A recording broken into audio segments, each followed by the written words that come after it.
Okay, when we start this second half of this video for Lab 2, what we're going to do is we're going to put in this hole here in the center, and then we're going to put in these two counterbore holes on the edges. As you might note, the hole in the center, actually it originates from the bottom of the part. If we look at the drawing, it says it's a diameter of 1 inch, 1.004 through. Counterbore to a diameter of 1.625 to a depth of 0.625, that's this depth here, from the far side. This view comes from the top of the drawing. So from the far side means we have to bring a hole in from the bottom. So to do that, we're going to rotate this model around. Again, I'm using the F4 function key to walk this thing around. You see, depending on where you're at on this this navigation screen here, depends on what you're going to do as far as your rotation is concerned. So that's a pretty handy technique there. So let's go ahead and put that hole in. So we'll go to the model, and we'll go to hole. And we're going to put this in again from linear edges. And we see it's located from the front edge and also from the left edge to the center of the hole. So we'll pick the face. We'll go ahead and pick the edges from the left edge. It is, let's see, let's scroll down a little bit, 2.375.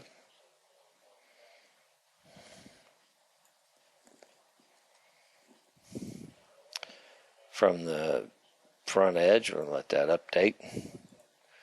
It is 1.1875.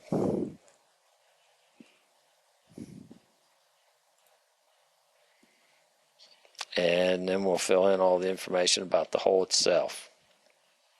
It is counterbored. The depth or the diameter of the counterbore is 1.625. The depth on that is 0.625. The hole depth is going to actually be taken care of here with the through all. And the diameter of that hole, and again I'm just double clicking on that, is 1.004. And OK, and we've got our hole. So again, we'll F4 function key, rotate that thing around, and we can see that there's our hole. Okay, now for the next thing we're going to do is we're going to put these counterbore holes in, but we're going to put them in a little bit different fashion.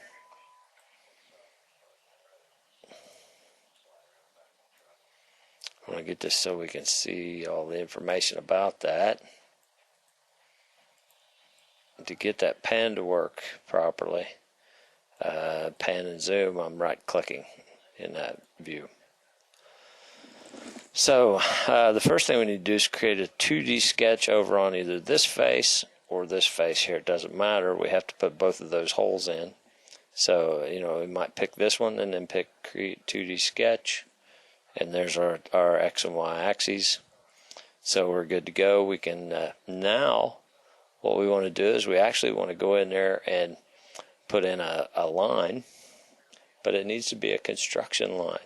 A construction line will allow us to put a line in, but it won't be part of the sketch. If it is a part of the sketch, it would leave an open profile, and many times that creates a problem for us. So we're going to create a line, and we'll first hit the construction, and then we'll go line. And I'm going to rotate that around just a little bit more so we can see it a little bit easier. And I'm not going to get right on that center positioning there. So that what I am going to do now is I'm going to create a constraint of coincident, and I'm going to grab the end of this line if I can. There it is. And then I'm going to grab the center of this line down here actually.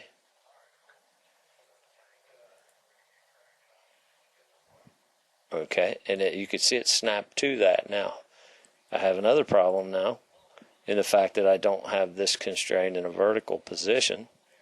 So what I'm going to do is right click, create constraint, and I want vertical. And I'll pick this line. Done. And let's see if it updates. It looks like it didn't update. Let's try that again. Create constraint, vertical. There we go. I don't think I got the line. There we go. Done. I'm having trouble with my mouse at this point. But now we've got that vertical, and it's constrained right at the midpoint of that whole object. So I didn't have to put in a dimension there to locate that. Also note that I didn't have to stop this line at a certain point. All I'm going to use that line for is to locate off of the center. So I'm not going to, my edges are taking care of the location of the other points. Now what I'm going to do then, since we're putting these holes in a little bit different fashion, I need to insert a point on this sketch. So I'm going to go here, and I'm going to go, and notice how it's snapping to the midpoint of those lines. In this case, it's not doing it, but I'm going to go in there and put in 2 points. And then I'm going to put in some dimensions. I'll go from this, that point to this line, 1.875, and it did go to 1.875. I don't need to type that in again. The reason was it actually found the center point or the midpoint of this line, which just so happens to be 1.875 from the center of the part overall. Now this one didn't snap to that, so I'm going to have to type that in, 1.875, so that now those are both equal distance from the center.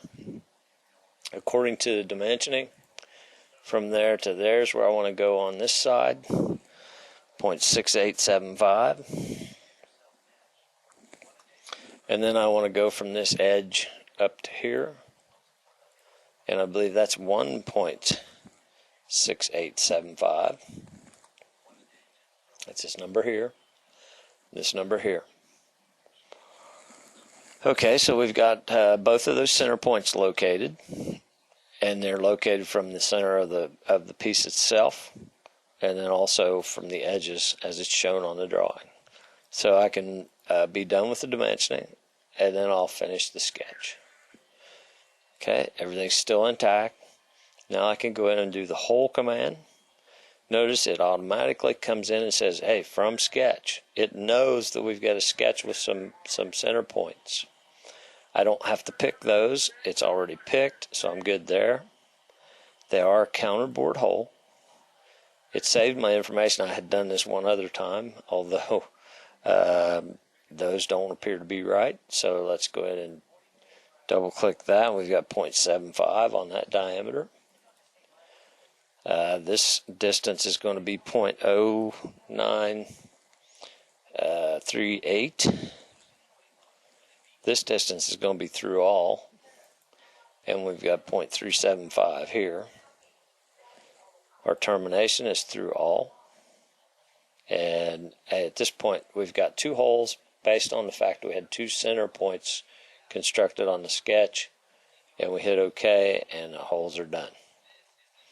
So that's just a way to go ahead and insert those holes. Now, I guess while we're at it, we'll go ahead and put those ribs in and finish this lab.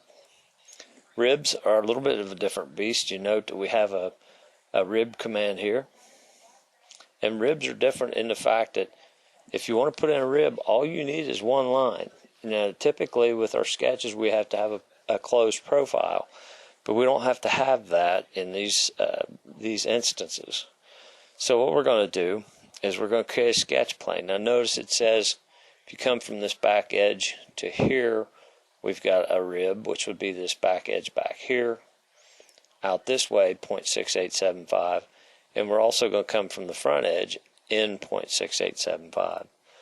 So we can go in there and we'll create a sketch plane. Before we do that,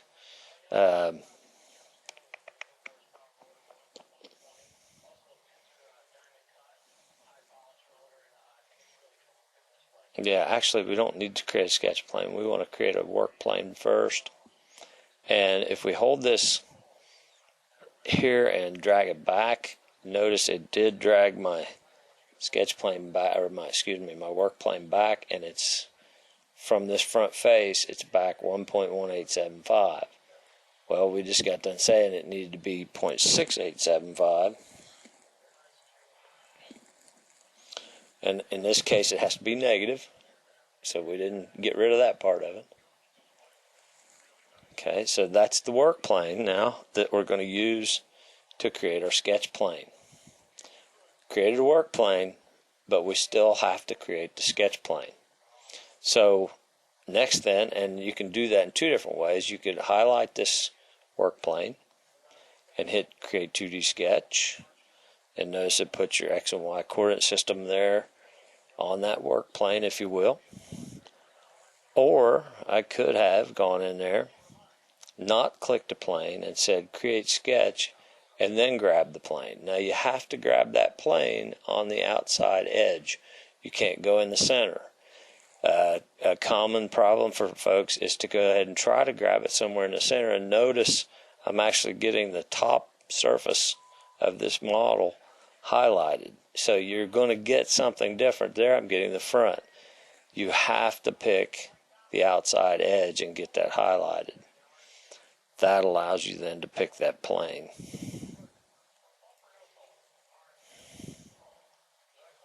And I just swore I picked the 2D sketch.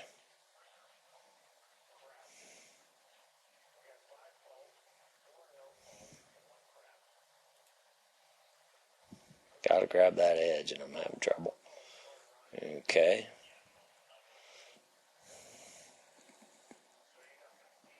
So now there's my X and Y coordinate system on the work plane. Now, the work plane is going to go on into infinity. This box is just there to show you where the work plane exists, but it goes to infinity. The X and Y coordinate system is attached right to the edge of the part.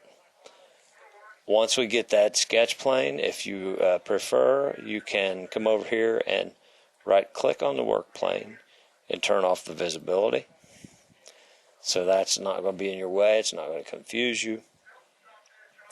And then the next thing I want to do is just go in and go to the front plane. You almost need to look at that thing straight on.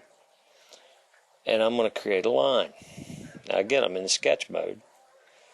I personally like to create that line out in space. And then I'm going to go in and create a constraint of coincident.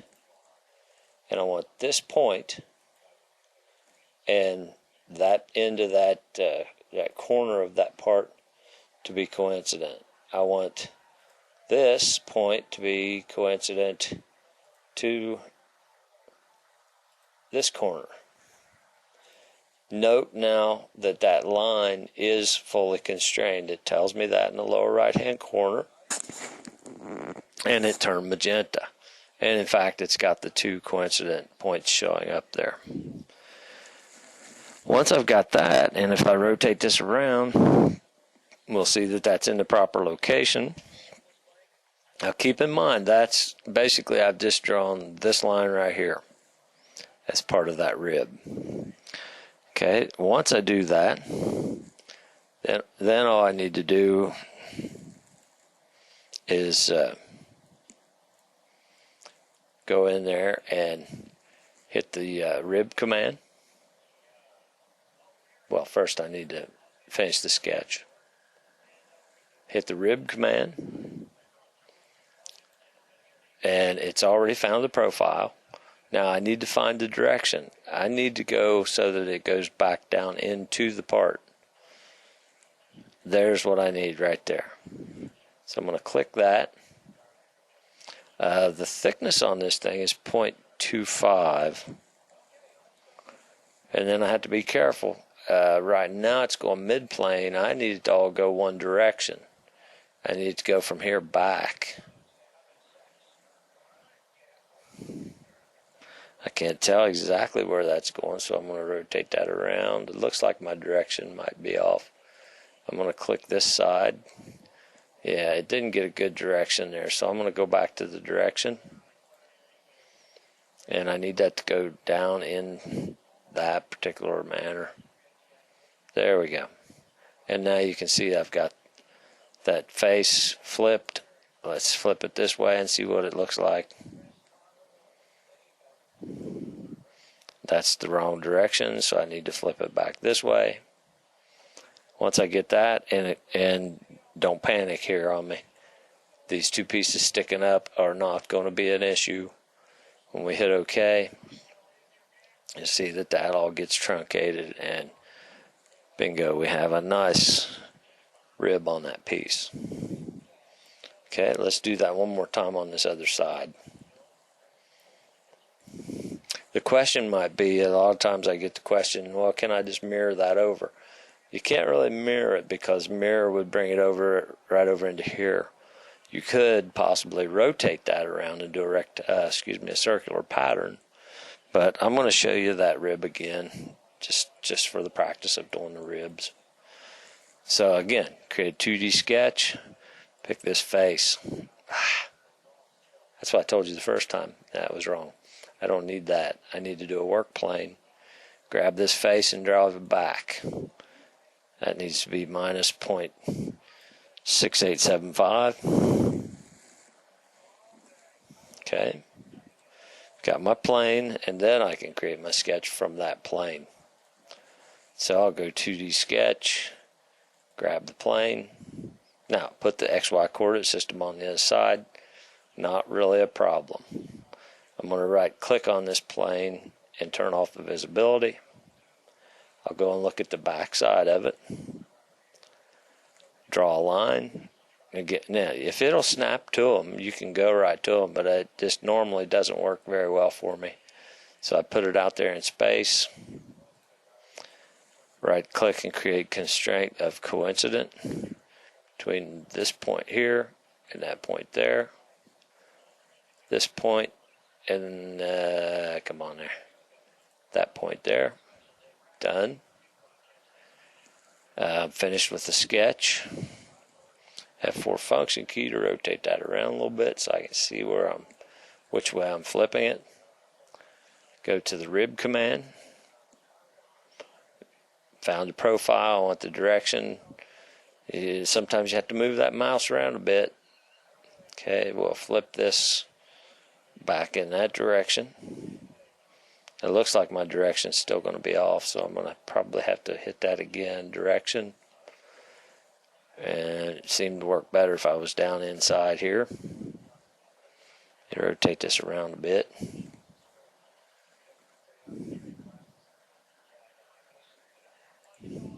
Just click down in there. Now again, that looks like the right direction. This one doesn't quite add up there. Hit OK. Well, I've got my second rib. In fact, I've got this this model completed. Now I want to rotate that around just to get a little bit of practice on rotating, and I'm also going to go and look at the front. Then I'll go back and grab that isometric view, and we could make this look exactly the same.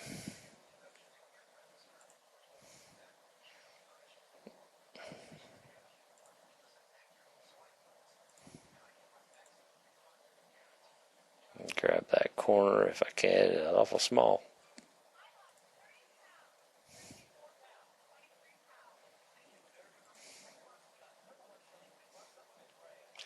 And I just undid something I didn't want to undo, so I had to go back and put this rib back in here again. Let's rotate this around a little bit. Okay, and we'll go back and put that rib in.